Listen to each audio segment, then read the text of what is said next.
Oh, good morning, everybody. It's great to see those that I can see.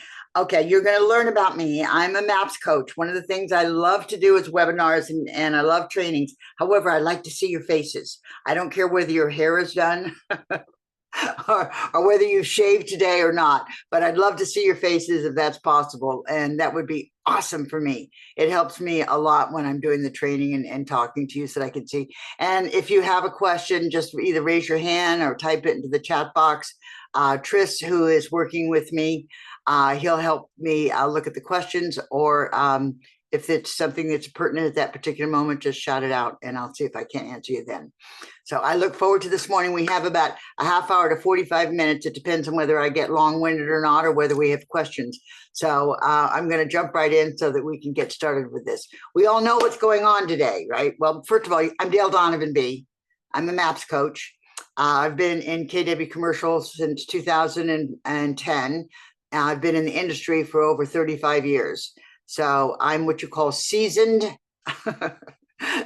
not senior. So I'm seasoned. So hopefully the information that I provide to you will help you. A lot of my clients and my groups in my commercial mentorship program, they'll tell me that the information that I provide, not only in the training and in the education and in the, the tips and tools and tricks, but it's the experience that I have that I bring to the table, that I've made the mistake. If there's a mistake to be made in the industry, I've made it. So I know what can happen. So hopefully I can create the opportunity so you don't have to have the same experiences. But, we all learn from our mistakes. We don't learn from our successes. So hopefully we keep trying. I said, I try not to make the same mistakes twice, but I pride myself in making new ones all the time. So I keep moving forward. This is an unusual time for us to be in. As you know, some of you are new to the industry.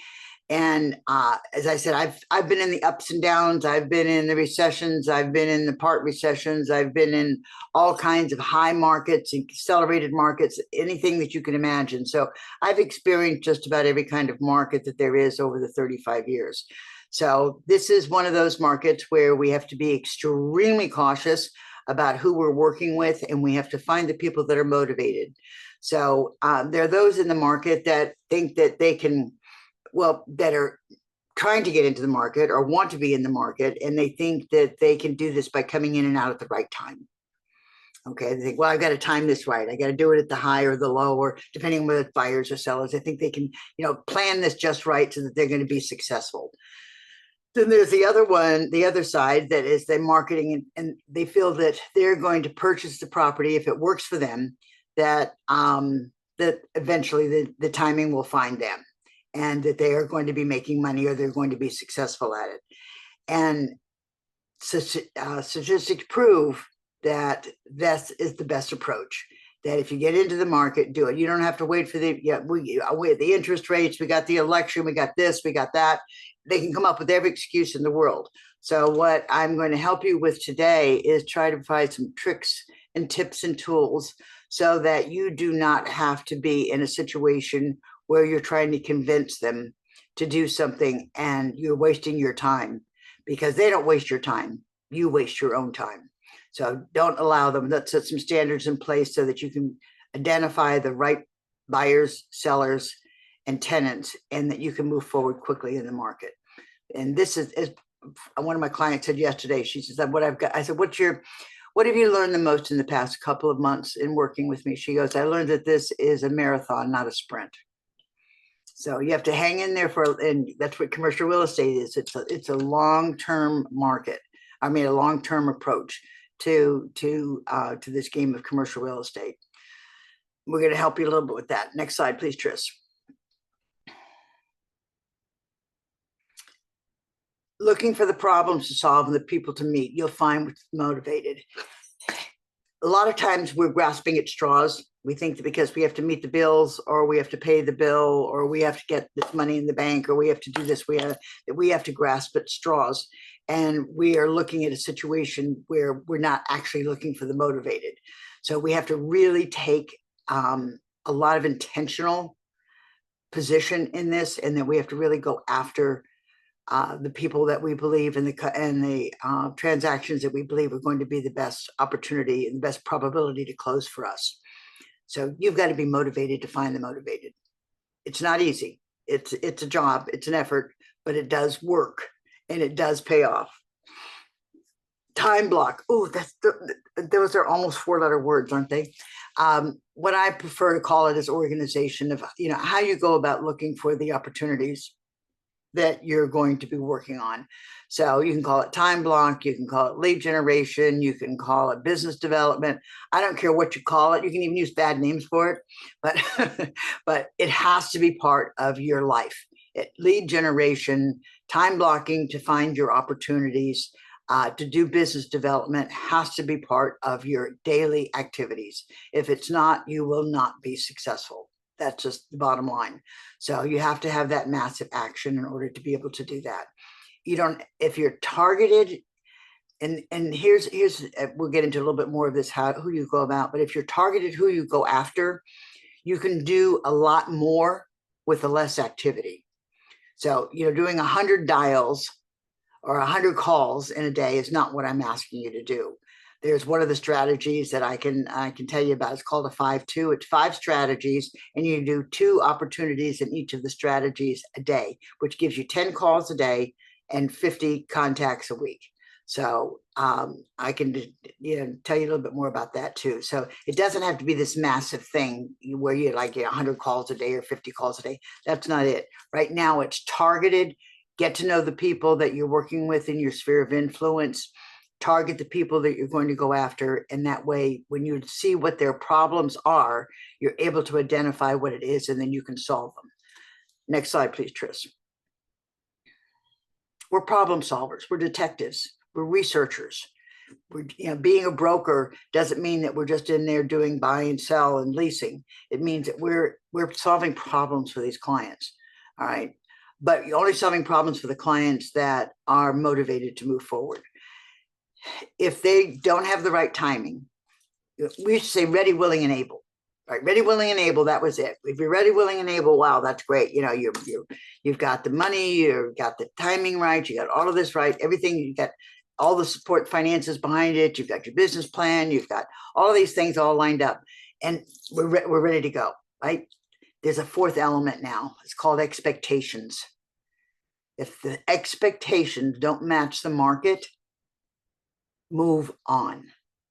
Because if the seller wants to sell at too high a price and you can't find that difference between the gap between what they want and what you can list a property for that the market's going to accept, then it's time to move on. Say this is maybe not the time for you, and don't go after a listing that is not realistically marketed price-wise, because we won't be effective with these. And well, I'll put it in here, and then in 30 days, if it doesn't work, we'll bring it down a little bit.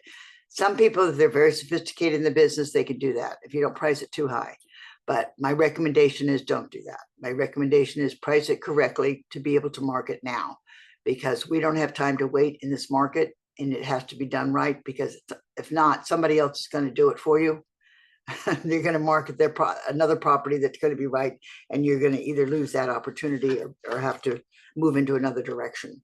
So the most critical aspect today is what expectations are for your buyers, sellers, and tenants. Who has an example of why that means something? Have you been working with buyers and sellers and tenants that don't have the right expectations? Give me a nod or a yes. Yes. Yeah. What do you think has been the biggest hurdle in getting past expectations?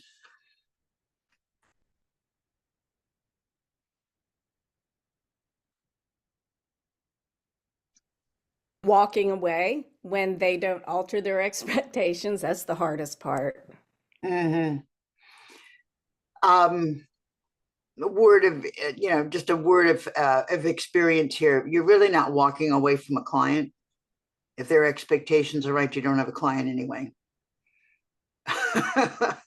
Sometimes that's hard, because I know, being in the industry, I think, oh, well, I've been doing this for all these years. I can do this. this is just a little deal, or I know I can convince them, or I know I can get this marketed, or I know I can get this sold, or I know I can find this space when there's no inventory. Well, guess what? I couldn't do it. So I mean, I've learned all along the way that there is a time to say, you don't have to say no, you can say not now. So that's an opportunity that, that would maybe in the future, but not for today. It is hard to walk away from what we think it's an opportunity when it really may not be an opportunity at all. Educate and provide accurate information. If you're providing accurate information and market information and research information to your prospects as you're getting ready to qualify them, or even to your clients, and if they're receiving that information and they're working with you, then you have a great opportunity to make the deal come together. If their expectations don't match the market, I say do it right up front. This is my mantra: go ugly early.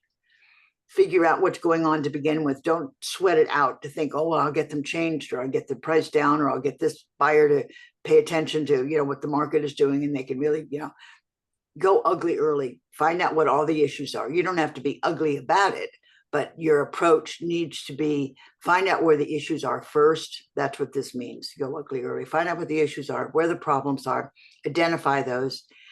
Look at the problem as if you're coming at it from the other side. If you're representing the seller, look at it from the buyer's side and be a due diligence expert. If you're representing the buyer, look at it from the seller's side. How are they approaching this? What's their purpose behind this? And look at both sides of the spectrum so that you can understand a little bit of why this situation is where it is. Next slide, please, Tris. And if really the expectations don't match, recognize it right up front. Just say to them, maybe this isn't the right time. If you're doing that and you identify a situation, I have only had one time in all of my experience where I turned a client down where they got really upset with me. The other times I've actually gotten hugged, and people said to me, thank you so much. You helped me so much figure this out. Tenants had come to me and they weren't ready to move forward, or the buyers were, not quite ready as far as financially prepared for what they needed to do, or the timing wasn't right, or the sellers, their pricing was off. And when I explained it to them and gave them the market, I said, I'd love to work for you. However, this is what the differences are. This is what the market says. This is what I believe. And this is, my expert advice to you. Of course, it's your property. You can do what you want to do, or it's your purchase, and you can do what you want to do. But this is my information to you. They will appreciate it, and they will see you as an advisor. If you take a deal off the table because their expectations aren't matching it, they're going to respect you. They're not going to walk away from you. It may not be not now, but they will come back to you because they recognize the fact that you're not just taking the deal to take the deal to get the commission. Does that make sense? Okay. Know why they're doing this. It doesn't matter whether it's buyer, seller, or tenant. Why are they doing this, particularly on the buy and sell side? Why is the seller selling? And I don't mean, if you're finding them motivated, it's a family, they've had a death in the family, or there's a divorce or whatever, you kind of understand that situation. But if you're working with a company, because there's two kinds of buyers and sellers that we're working with today. And I'm finding if you're working with individuals, and I don't mean individuals as far as one person, I mean like a family, or an individual that owns a piece of property, or one owner of a property, you're going to have a little bit more difficulty in working with the expectations in the market than you are in working with a company or someone that has experience in buying, selling, or leasing. Because if they have experience in the market, they are going to understand what the facts are. They're going to understand the numbers, and that's what you're going to speak to them about.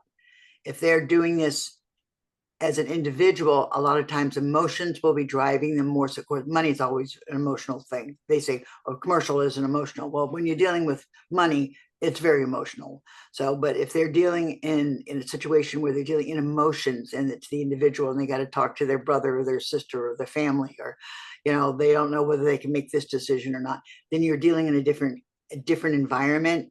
So if possible, make sure that you're dealing with people that are in the business, that have business acumen, that have some experience behind them, and they're going to be easier to work with. Not that you can't work with the new people, not that you can't work with the individuals. It's just going to be an easier path for you if you're working with people that work with numbers and understand what the percentages and the numbers and those kinds of facts mean to doing the business. Why are they doing it? Do they need to move? Does their lease up? Are they expanding? Are they contracting? Has one of their partners left? What is it? And sometimes they're in need of doing this.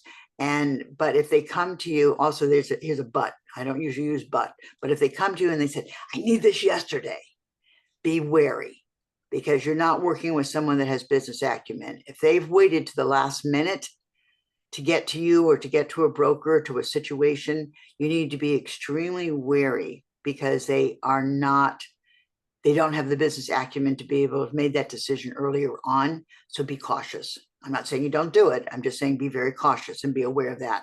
Because if they don't have the business acumen to have identified their need earlier on, you need to be very careful of how they're going to be doing business in the future. Technology and records, make sure that you're providing as much transparency about the deal as possible to them. Back it up with facts so that they understand what's going on. Use your comps, use what's going on in the market. There's also a number of other individuals and companies and people that we're going to talk about. We'll give you an opportunity to understand where you can get your research from. Technology, we were just talking about this behind the scenes here with Rodrigo and Tris and Bai.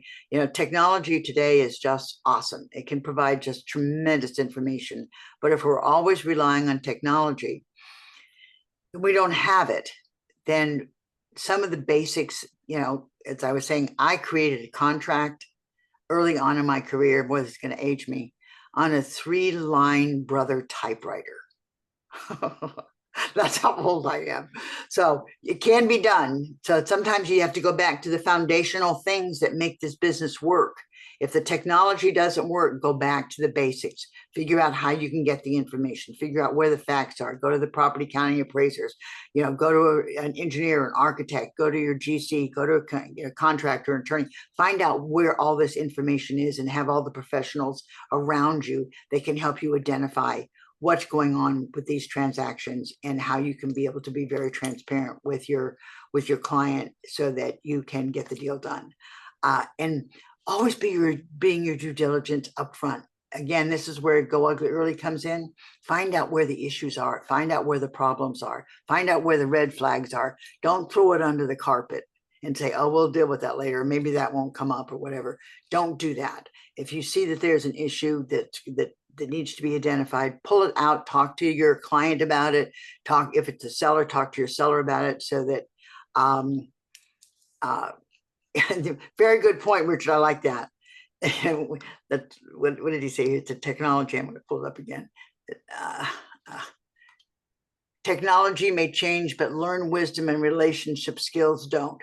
That is awesome, Richard. You're exactly right. If we have the skill sets, we can still keep doing what we need to be doing. But going back to before the offer is made, make sure that you know what all of the issues are as best you can. I mean, we're not soothsayers. We don't have a crystal ball, but what pretty much could go wrong, and go with Murphy's Law and figure out what could go wrong. Backing up for just a second, we're going to go a little bit more into the why in a few minutes, but the why is so important. Not only why is important now to help you identify whether they're ready, willing, and able, and their expectations match the market, but it also helps you in the negotiation. If you're understanding why your client is doing what they're doing, it's going to help you understand the best way to negotiate for them. Next slide, please, Tris.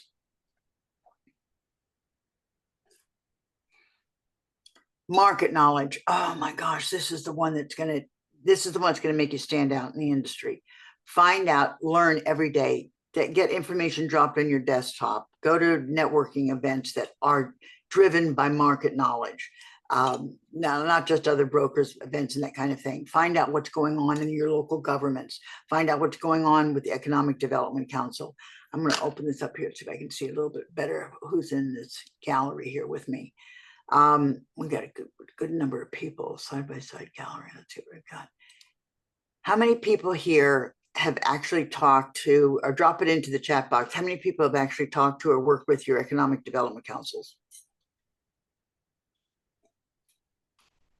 Tell me an advantage that you get from them or a benefit that you get from working with the Economic Development Council. Share it with your folks here.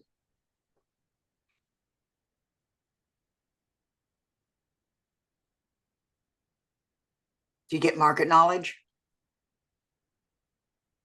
Do you get information about where growth is going, where it's happening, what kind of industries are there, what the demographics are, what other projects are going on in the area?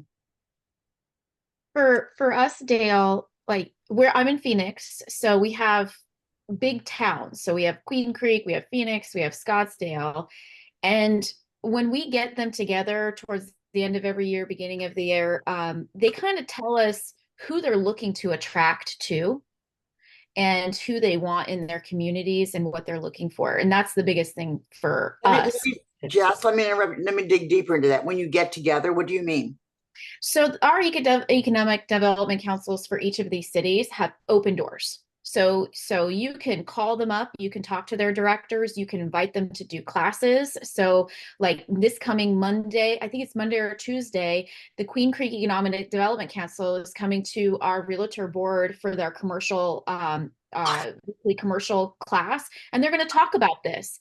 And then our team actually puts on a summit every year where we invite as many of those towns as possible, and we invite all the local realtors, all the commercial realtors to come together, and they actually do, brief 10-15 minute presentations on what it is they want, what challenges they're facing. Like water is always a question. We're running out of land in certain towns. So what are they thinking going forward? What's their 5-year plan? What's their 10-year plan? And that gives us a huge volume of market knowledge. They give us our slide presentations, and we can share those with our clients.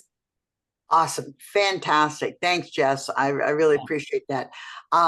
For those of you that are not working with your economic development councils, this is I said it was a hidden tip and tool before, and I've been touting this for a long time. So if you're already doing that with your economic council, that is fantastic. If you're not, you need to be doing this. It will save you a lot of time, energy, and effort. Also, what happens is that if you go in and you talk to them, if you haven't talked to them before, and you go in and say to them, I want to help grow this area. Tell me where the growth is going. Tell me who you want here. I'm working with people that want to come to this market. They want to come to this area. Is there any marketing information that you have online or that you could provide to me that I can share with my prospects or my clients or those people that are coming into the area? They will bend over backwards because you're not asking them for anything other than marketing the Economic Development Council and the growth area that they're focused on. They will bend over backwards to help you. Am I right? Has anybody ever run into anything other than them helping you? No. So make sure that you work with, they can be EDCs, they can be DDC, Downtown Development Councils, they can be an RDA, Redevelopment Association, those kinds of things. So just look for those that are involved in your development and the economics of the area. And there are different names for cities, different names for counties, and different names for states. Your best is your local, then to your state. And then, your local, and then into like your county or a larger region. Those are the best two to start to work with. The other day, someone said to me, what do I do now? I've done everything I can do. I've called, I've done this and the other. What do I do now? I said, when was the last time you drove your market? When was the last time you walked the park? What does that mean? That means walking through an industrial park, walking through a retail development, walking through an office building, walking through a block of a street where there's retail and office or medical or whatever. Get to know your market. And sometimes your visual will give you more information sometimes than facts.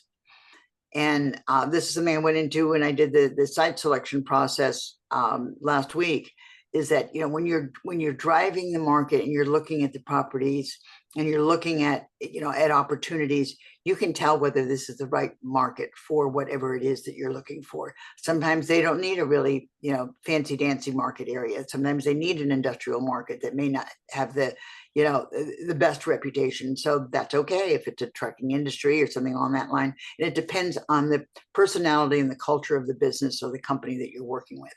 But if you walk the park or you drive around looking for opportunities, I have never done that where I didn't come back with at least several prospects or several leads. And if you do it and you have the eye on this opportunity, you will find it. I promise you. Always have a team of people around you that know more than you do. People, I say, come to me, ask me the question, whether it's my clients that I coach in MAPS, whether it's people that I'm training, say, come to me and ask me the question. If you have a question, I may not be the expert in this, but I don't have all the answers, but I know the people that do. And that's what you have to be. You have to be connected to the people that know the answers that can help you solve these problems around your properties. So get to know your engineers, your appraisers, your architects, your planners, your council people, your insurance companies, not just title insurance companies. I mean, insurance is a big deal now for all kinds of buildings, whether not just title insurance, property managers, other brokers.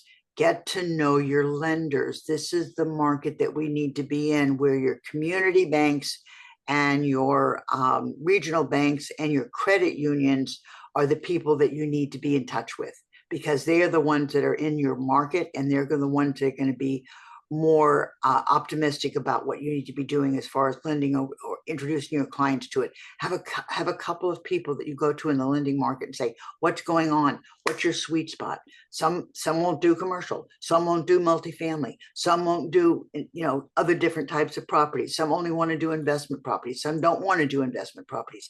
Find out what their sweet spot is with these lenders so that you know where to send your people if they need to get the loan, or they need to get lending done. Does that make sense? Okay, next slide, Tris. Working with sellers, obstacles, timing, solutions. What is their motivation and how to find them motivated? There are a couple of, it's why, how, what, and when. Where is an important one as far as finding them, but where is not necessarily important. I mean, it is important as far as location is concerned, but how, what, and why are the three critical questions that you need to be working on to find out what the obstacles are and what the timing is and what the solutions might be. Off-market properties, gosh, that's a challenge. I have worked with off-market properties very seldom. I would say probably in all of my years, I've worked on less than a handful. And I did most of those in the early years of my business. And it depends on the market that you're in. Every city, county, market has a different culture or climate. So you have to take that into consideration. But off-market properties are generally very difficult to wrap up. So just be aware of that. Creative financing. Sometimes the best ways to market off-market properties. You have to be in the circle of the people that are doing business in that particular segment or that property type. You have to be in that circle. If you're doing off-market properties, like some of them are only off-market property types, like hotels. Generally, hotels are not marketed. You have to be in that sphere of influence. You have to be in that cadre of the boys and the girls that are doing that business together. So you have to be in that network of people that you can communicate with.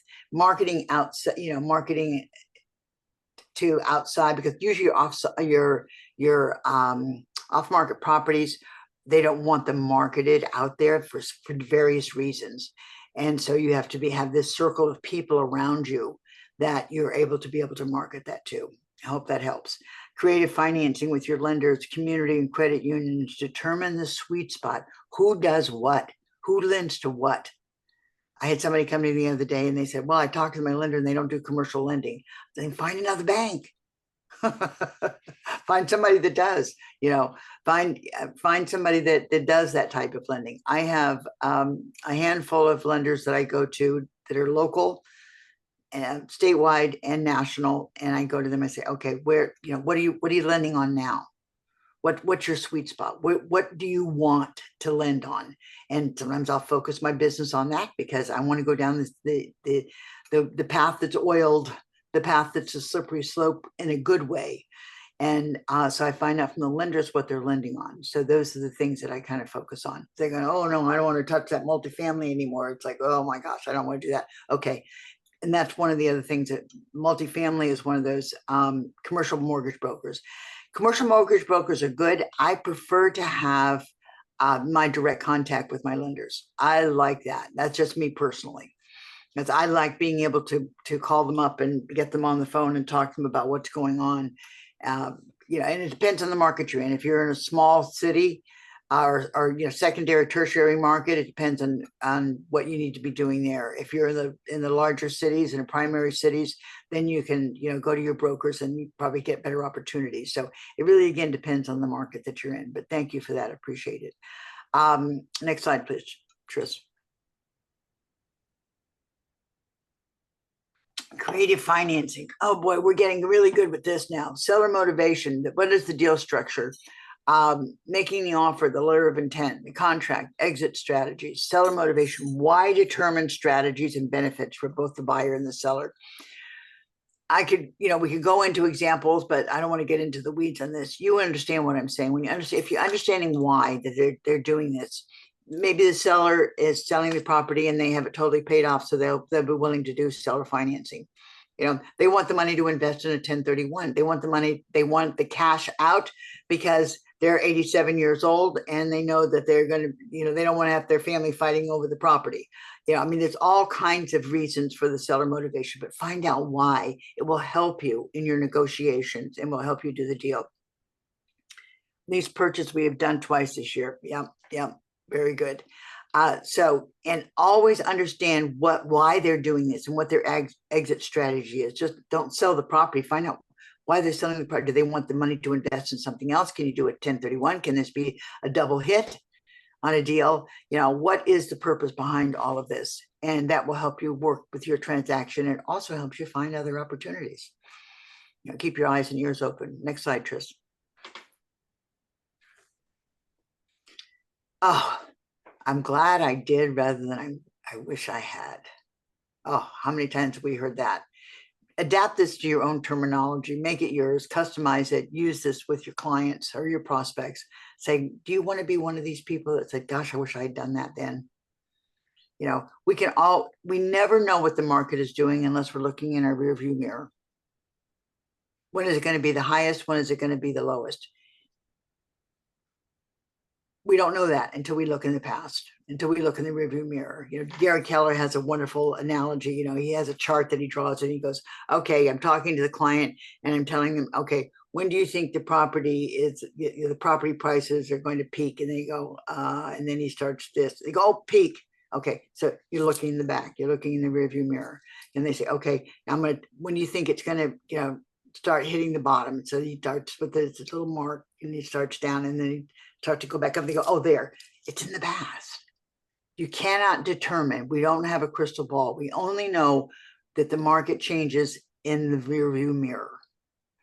If the deal works today, it will work a year from now and you can refinance. It'll work a year from now and you can look at you can do things and adjust your tenant pricing or your price per square foot or whatever it is that you need to do. But if the deal works today, it will work a year from now if the numbers work today.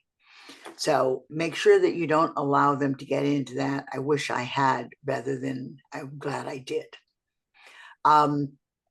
When the prices go, they're going to say, oh, I want the buyer say, oh, I want the prices to go down. Well, the prices are going to go down, but you don't know what the interest rates are going to do either. So we have to be very cautious of that. Oh, I love this one. I've got to wait for the election.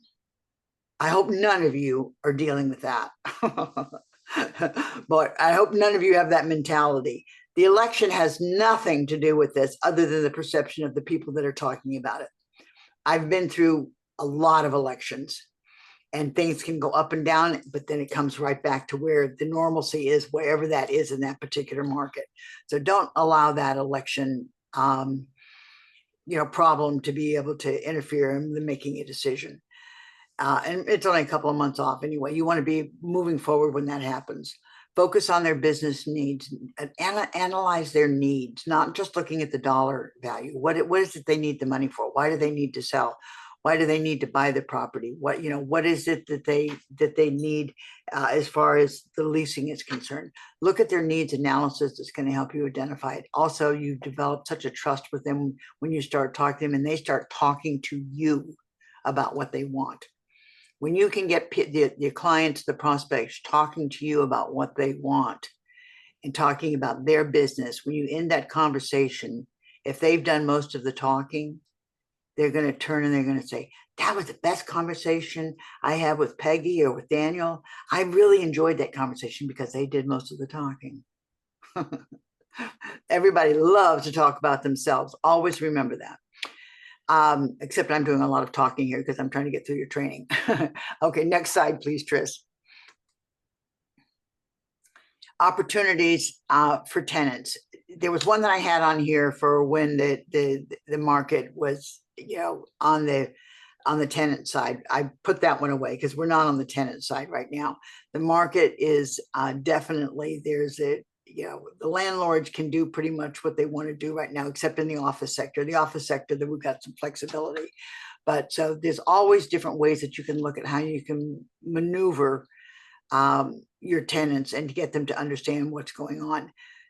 It's critical that they understand when they say, oh, well, I want these concessions and I want 6 months free rent and I want this and I want that and I want the tenant improvements and I want the build out. I want all of these things, that's great. But let me tell you what, the landlord's in the business to make money. That's just the way it is. I hate to tell you this, folks, but that's the way it is. The landlord is going to be making money. You're not going to get anything for free. If you're getting tenant improvement, you're going to have some way that you're paying the landlord back. If you're getting build out, you're going to have some way that you're paying the landlord back. It's going to either come through your rent or a longer term. It's going to come through the price per square foot. It's going to come from somewhere because a landlord is going to make a profit.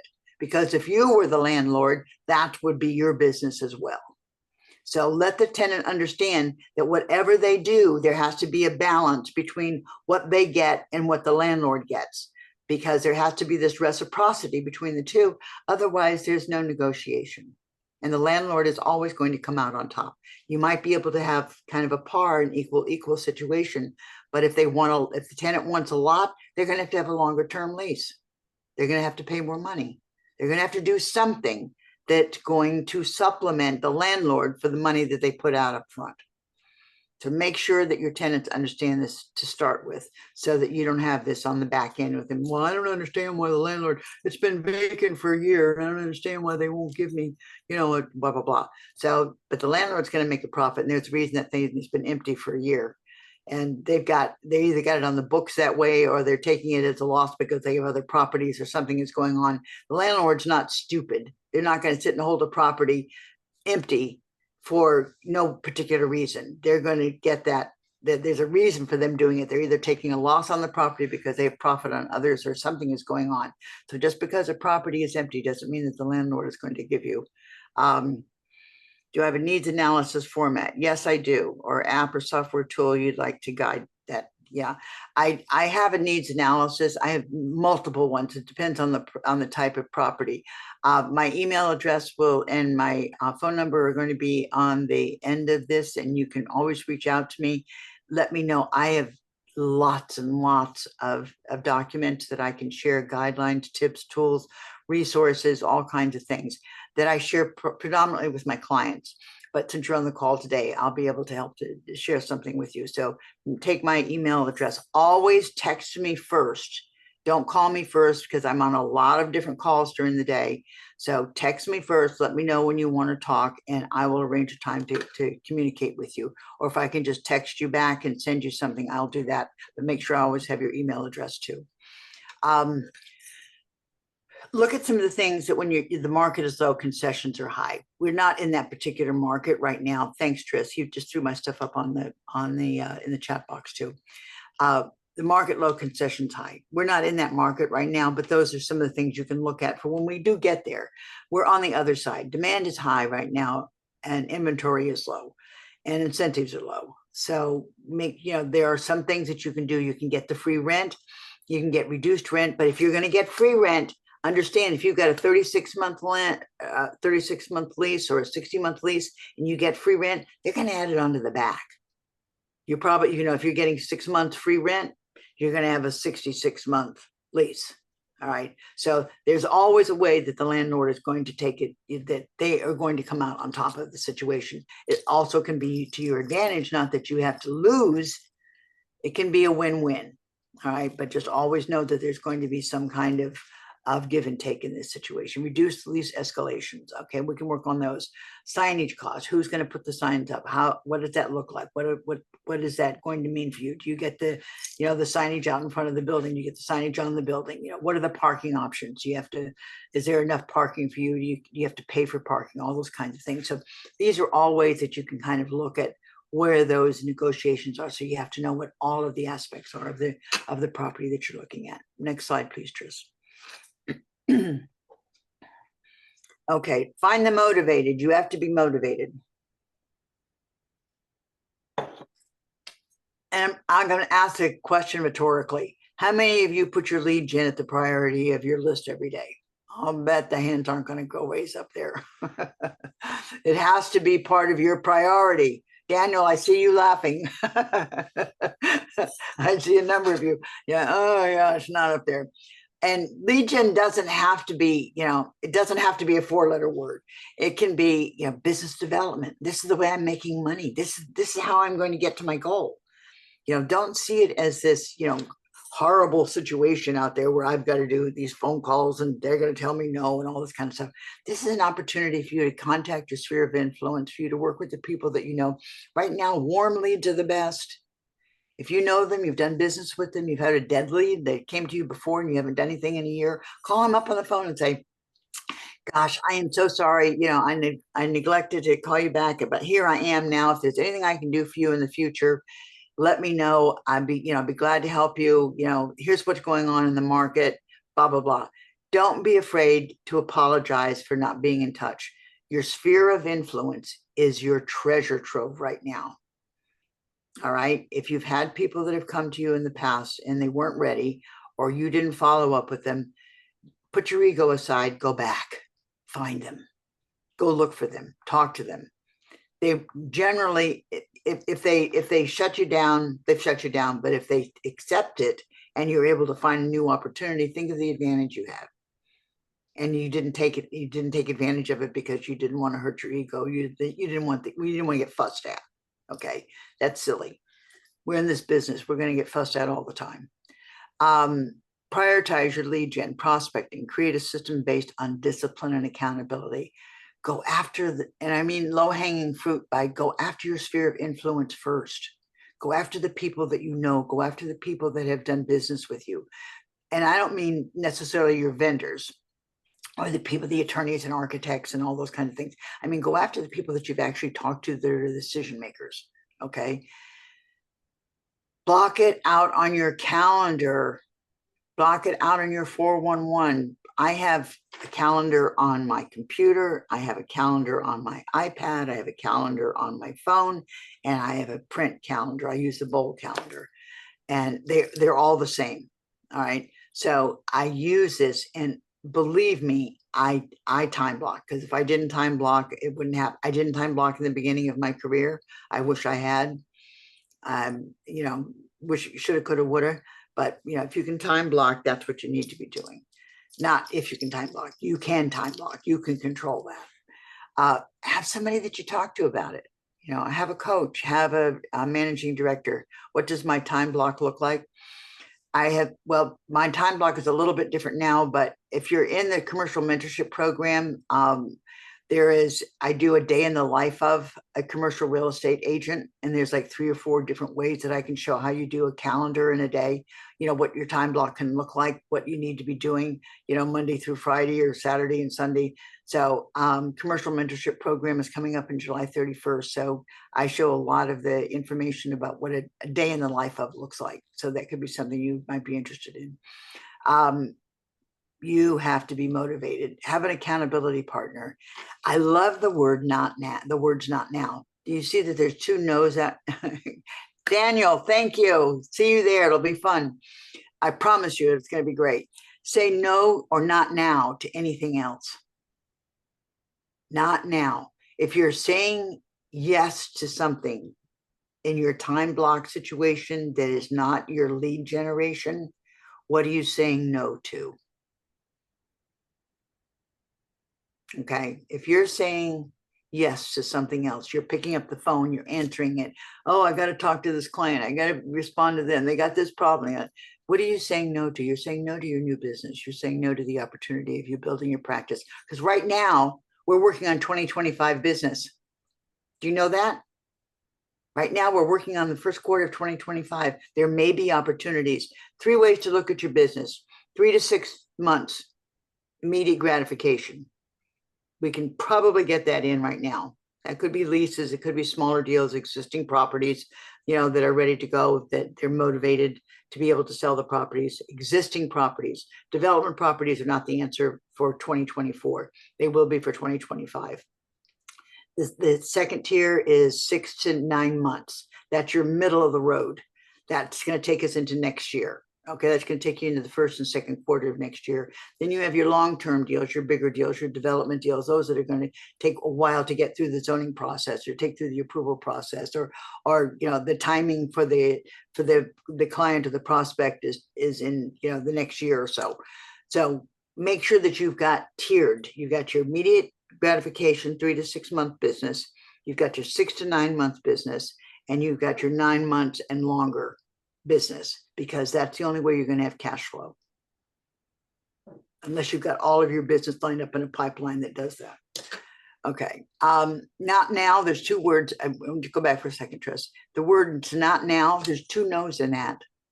It's no, not now. Not now. So you don't always have to say no. You can just say not now. It's a little softer. Next slide, Tris. Thank you. I got a couple more, and then I'll still have some time for questions. Handling objections. Be an authentic connection. Listen to what they're saying. Don't just ask the question and be thinking about what you're going to ask them next. Think about what they're saying. Listen to them. Mirror the prospect's objection. Don't fight them. If they say something to you, say, you know what, I agree with you. However, here's what we can look at. This might be something. Can you think about this? Okay, let's look at it from this position. Don't argue with them. If you argue with them, they're going to put up the wall. They're going to block you, and they're not going to listen to anything you have to say. Agree with them, no matter what it is. Say, I understand. I can see why you think that way. You don't have to say yes, but I can see why you think that way. However, here's what we've seen that we've been able to find that solution before in the past. This is what we've solved it before in the past. This is how we've handled that previously. This is what's been successful before. Identify what the real true objection is. Sometimes it's not just, that particular situation. You have to dig a little bit deeper, do a deep dive into what they're looking for. Express your understanding, validate their concerns. Don't argue with them, understand, listen to them. Don't just be the salesperson, be the person that's helping them do the deal. I get it. I understand what you're saying. I totally understand. It is a tough market. It is this, it is that. However, we have found this as a solution, that we found a way to do it this way. Reframe the price objections. Circle back to all the ways the property solves the pain points and addresses their needs if they're the buyer. Okay. As I said, if it works now, it'll work in the future. Use evidence to alleviate the prospect's concern. Use facts. Use comps. Use numbers. Not just theory. Not just opinion. Use facts and comps to prove your point.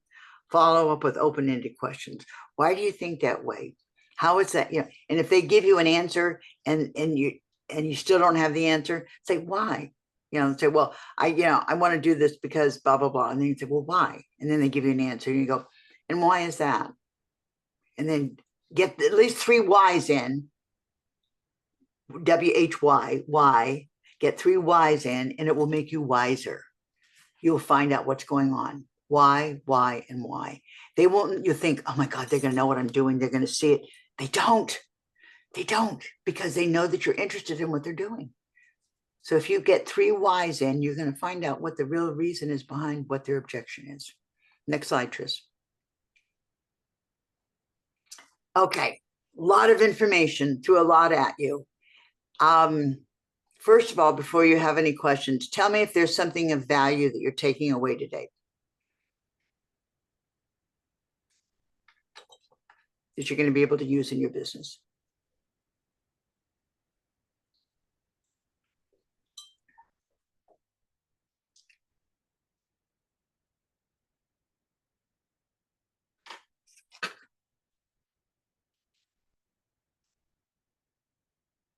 Reframe my mentality around time blocking.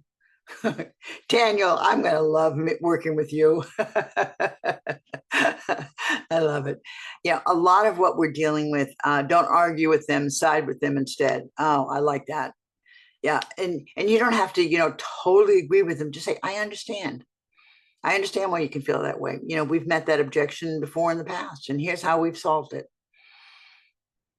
Making sure to prioritize working with, let me go back to that. Let me open that back up again. Managing client expectations. Oh, I love that. Sphere of influence in today's market. Oh, use your SOI. Use your SOI. It's such a treasure trove. We haven't really been able to take advantage of that the way that we need to. I have clients that are now, they're my one-on-one clients. They're $400,000, $500,000, $600,000 GCI. I gave them this 5-2 strategy, which is, here it is here. If you'd like this, I can help you with it. It's advanced 2 pipeline deals, incorporate 2 new leads into your pipeline, revitalize 2 inactive leads, establish 2 referral connections, and connect 2 individuals from a networking group to explore potential opportunities for your sphere of influence. The one that was the best one that I've seen with my mastery clients is that they revitalized 2 inactive leads through text or call. They reached out to people that had not done what they wanted to do, or they hadn't reached out to them a while, and they reached back out to them through a text or call, and they got 2 new leads that day, just by reaching out, just by having that as a target. So if you'd like, I'll send that on to you. Let me see, making sure to prioritize working with local development officials. Oh, all right, here's what you need to do. Does everybody know how to get their chat saved? If you don't, here's what you need to do. Open up your chat box. Up at the top right-hand side, you will see 3 little dots next to find the motivated commercial buyers, tenants, and sellers. Click on those 3 little dots.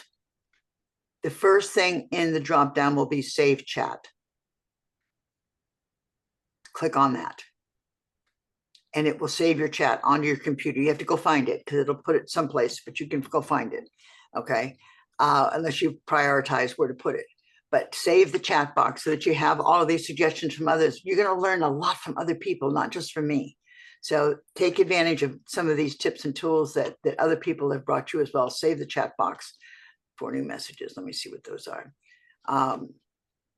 Okay, that's great. Yeah, and we're going to have a recording of this so you can always play it back and you can go back and see what's going on. But if you got the chat box, that helps too.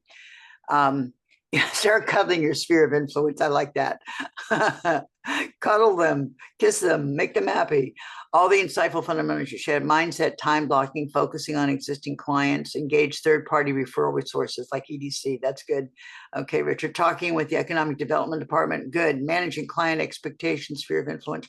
Okay, I am so glad you got. Does anybody have any questions? I've got a couple, 1 or 2 more minutes. We can do it. If you have any questions, shout it out. I have a new and a handful by for various off-market properties. What is the best way to find off-market properties?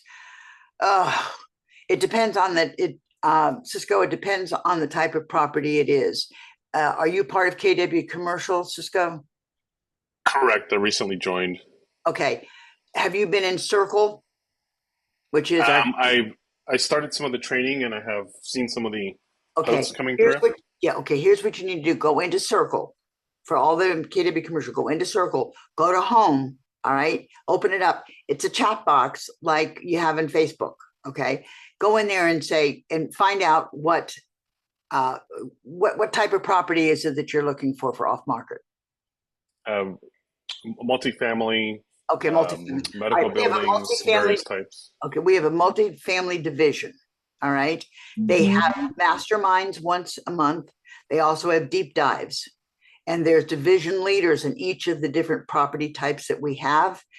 If you go over on Circle and you look at, you can put it in there and say who's involved with off-market properties for multifamily.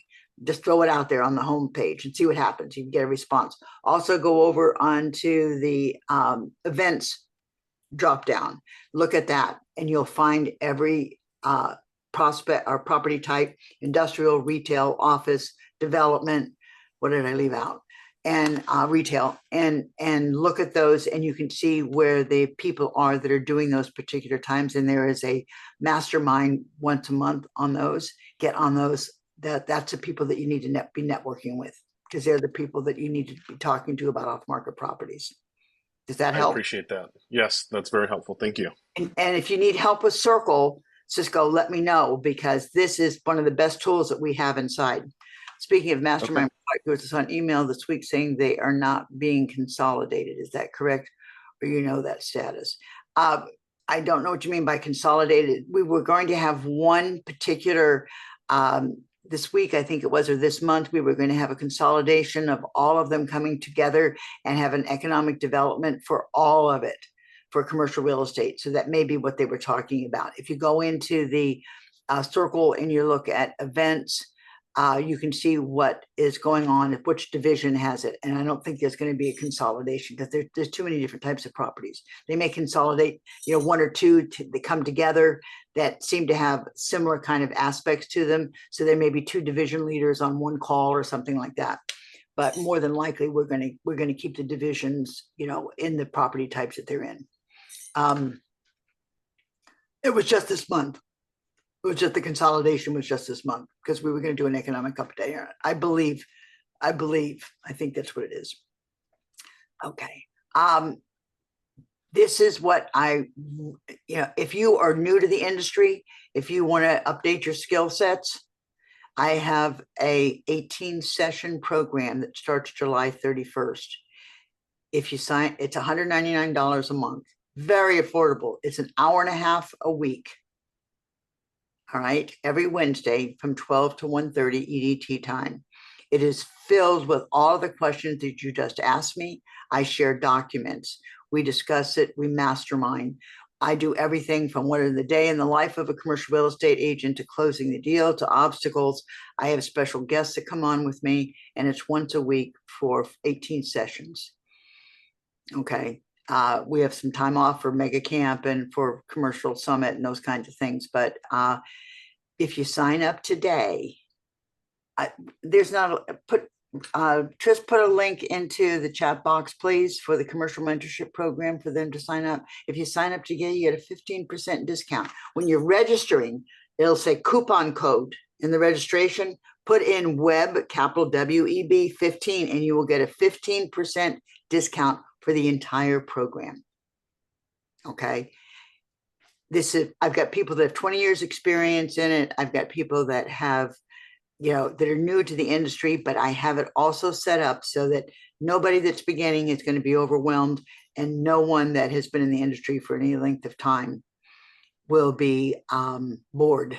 Believe me, you can enhance your skill sets. So I have coaches on with me. I have people that are 20 years in the industry or more. I have people that are just starting out, and I have people that are in the middle of their career. So it's a wonderful program that we created, because this is what, after you do Nucleus and you come into this, or if you're restarting your career, or you want to get into this this market that we're in right now, we adapt and adjust almost every day to what the market is doing, and we provide information and details for you. I would love to have you in the Commercial Mentorship Program if it's something that you would like to know more about. text me, email me today. But if you want to do it, sign up today and get the 15% discount. It goes off tomorrow. If you have other questions, let me know. And I'm going to send you out this 5-2 strategy as well. I'll send that out to everybody that attended today so that you'll have something else from me to be able to work from. Thank you all for being here. I hope this was helpful. Let me know how I can answer any questions in the future for you. And I hope to see you on the CMP or in mastery programs. Talk to you soon. Good luck.